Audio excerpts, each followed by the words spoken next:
कानपुर के green park में सबकी निगाहें दो तरफ थी। एक ऊपर आकाश पर कि बादल किधर है, कैसा है, कब बारिश होगी, जिस वजह से कई बार खेल रुका भी। और दूसरी नजर भी एक और आकाश पर थी और वो थे आकाशदीप। स्वागत है ESPN cricket info match day Hindi में। हम बात कर रहे हैं भारत और बांग्लादेश के बीच कानपुर में खेले जा रहे दूसरे टेस्ट के पहले दिन की। और हमारे साथ मौजूद हैं संजय मांजरेकर। बहुत बहुत स्वागत संजय भाई आपका। धन्यवाद सैयद। संजय भाई, ग्रीन पार्क में मैच हो रहा था, टॉस भी भारत ने जीता और लगा कि सब कुछ उनके साथ जा रहा। हालांकि शुरुआत थोड़ी इसी देर से हुई, वही बारिश और खराब रोशनी की वजह से। लेकिन मेरा पहला सवाल टू द पॉइंट, सबकी निगाहें वहीं पर है, कितना सही कितना गलत रोहित शर्मा का पहले गेंदबाजी करना?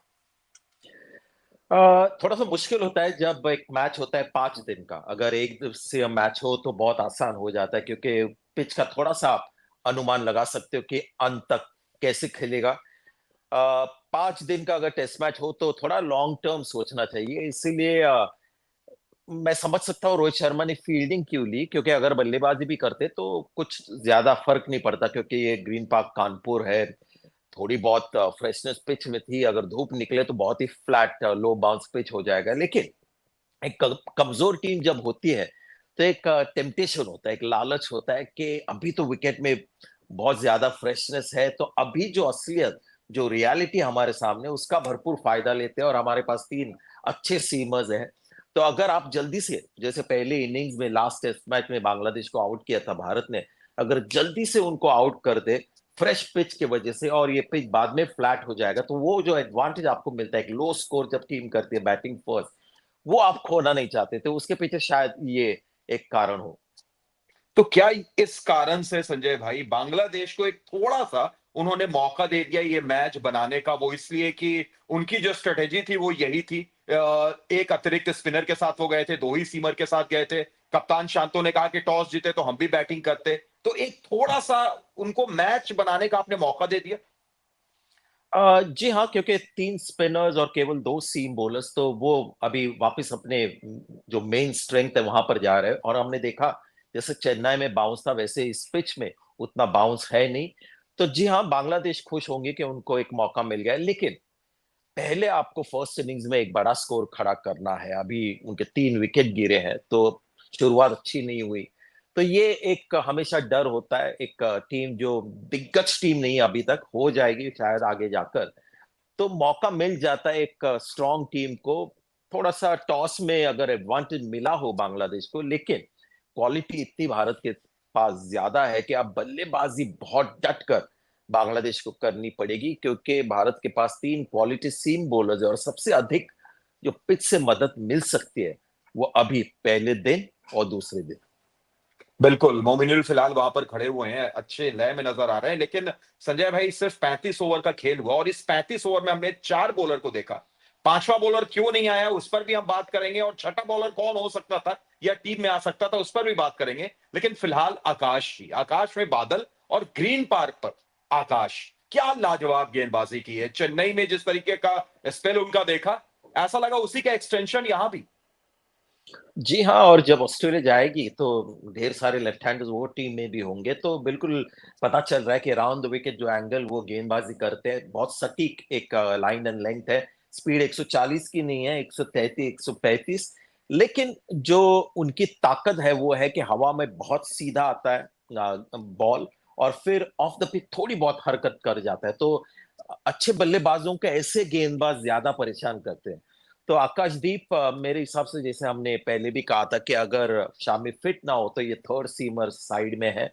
और लेफ्ट हैंडर्स के खिलाफ तो मोहम्मद सिराज से भी ज्यादा इम्पैक्ट कर रहे हैं। तो बहुत अच्छा लग रहा है उनकी कामयाबी देखकर। पिछले मैच में भी केवल 11 ओवर्स किए, लेकिन पहले इनिंग में 5 ओवर्स में 2 विकेट, और इस बार भी। तो एक अच्छे से डिपेंडेबल लेफ्ट हैंडर को तंग करने वाले एक सीमर भारत के पास मिले। ईशांत शर्मा करते थे पहले, अब मोहम्मद सिराज के साथ आकाशदीप भी है। बिल्कुल। और बहुत रेयर ऐसा देखने को मिलता है कि 4 गेंदबाजों ने बॉलिंग की, बुमराह शामिल हैं, नई गेंद से करते हुए उनको ना विकेट मिले और 2 विकेट कोई और गेंदबाज, तेज गेंदबाज ले जाए। लेकिन क्या आप मानेंगे कि थोड़ा वहां पे जब अश्विन को हमने देखा संजय भाई, जिस हिसाब से उनको ड्रिफ्ट मिल रहा था, टर्न भी मिल रही थी, कुछ गेंद उनकी ऊपर भी रही, जाडेजा को सिर्फ मैचअप के चक्कर में देर से लाया गया। आपका ट्वीट भी हमने देखा था जो आपने याद भी दिलाया कि कुक को जाडेजा ने कई बार आउट किया था, लेकिन शायद ये स्टैट रोहित को बताना होगा।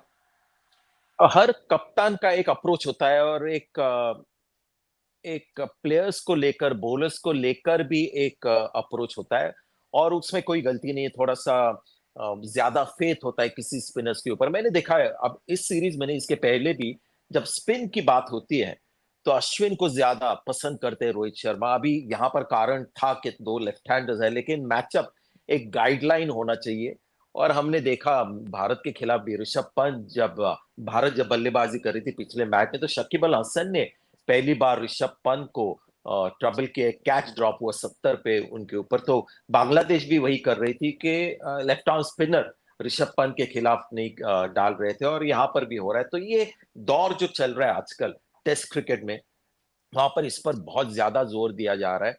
लेकिन जब आपके पास इतना अच्छा क्वालिटी बॉलर हो जिसका लेफ्ट हैंडर के खिलाफ रिकॉर्ड भी अच्छा है, अगर एलिस्टर कुक को 6 बार आउट कर सकते हैं 8 इनिंग्स में, तो इनमें वो क्षमता है। और मुझे लगता है कि शायद थोड़ा कम बाकी यों के बदले में, लेकिन बिल्कुल गेंदबाजी नहीं मिलना ये थोड़ा हैरानी वाली बात है। बिल्कुल। और आखिर में चलते-चलते अगर बात की जाए एक और स्पिनर की, आपने ही कहा था, हमें याद है कि किस तरीके से इंग्लैंड सीरीज में 4 मैचों में 19 विकेट लेने वाले कुलदीप यादव अब शायद भारतीय टीम में कंसिस्टेंट जगह बना लेंगे। लेकिन आपको हैरान कर गया संजय भाई, पहले टेस्ट में भी उनको बाहर रखा गया, इस टेस्ट में भी बाहर रखा गया, यानी पूरे सीरीज में वो खेल नहीं पाए। जी हाँ, अगेन मैं कहूंगा कि ये कप्तान की सोच होती है, अलग-अलग कप्तान के फेवरेट प्लेयर्स होते हैं और लगता है कि इन प्लेयर्स के वजह से हम जीत सकते हैं और इसमें सिर्फ क्रिकेट का एक कारण होता है। तो अब इनका थोड़ा-सा माइंड हम रीड कर रहे हैं और ये नई जोड़ी है, गौतम गंभीर और रोहित शर्मा की। तो ऐसे लग रहा है कि वो बांग्लादेश को देख रहे हैं और सोच रहे हैं कि बांग्लादेश भारतीय बॉलिंग अटैक में एक सीमर अधिक पसंद करेगी या स्पिनर एक अधिक। और शायद वहां पर मुझे लगता है कि 3 सीमर के साथ जाना भारत को ज्यादा बेहतर लग रहा है, क्योंकि शायद ये अनुमान लगा रहे कि बांग्लादेश सीम इतना अच्छा नहीं खेलती और स्पिन के खिलाफ काफी अच्छे खेलते हैं, क्योंकि मुशफिक और शकीब लिटन ये सब स्पिन के खिलाफ बहुत बढ़िया खेलते हैं। तो वहां पर कुलदीप यादव को मौका नहीं जा रहा है, शायद मिल रहा है। तो शायद ये सोच होगी, ये अप्रोच होगा। इसमें गलती कोई है नहीं, लेकिन मैं बहुत ही बिलीव करता हूँ क्वालिटी में, सीमर हो या स्पिनर, और अच्छा क्वालिटी अगर बॉलर आपके पास हो तो वो बांग्लादेश जो स्पिन के खिलाफ अच्छा खेलती है उनको भी हैरान कर सकता है। लेकिन ये अलग अलग कप्तानों की, अलग अलग लोगों की अलग अलग सोच। बिल्कुल। और अलग-अलग रणनीति के बीच में कहीं न कहीं मौसम भी वैसा ही मेहरबान है। पिच भी, ओवरकास्ट कंडीशन भी ऐसी कि जी, शायद मैच भारत की जगह कहीं और हो रहा हो। बहरहाल संजय भाई, फिर आपसे मुलाकात होगी थैंक यू। दूसरे दिन। तब तक के लिए आप अपना रखें ख्याल, दीजिए इजाज़त। आप देख रहे थे ESPN क्रिक इन्फो मैच डे हिंदी।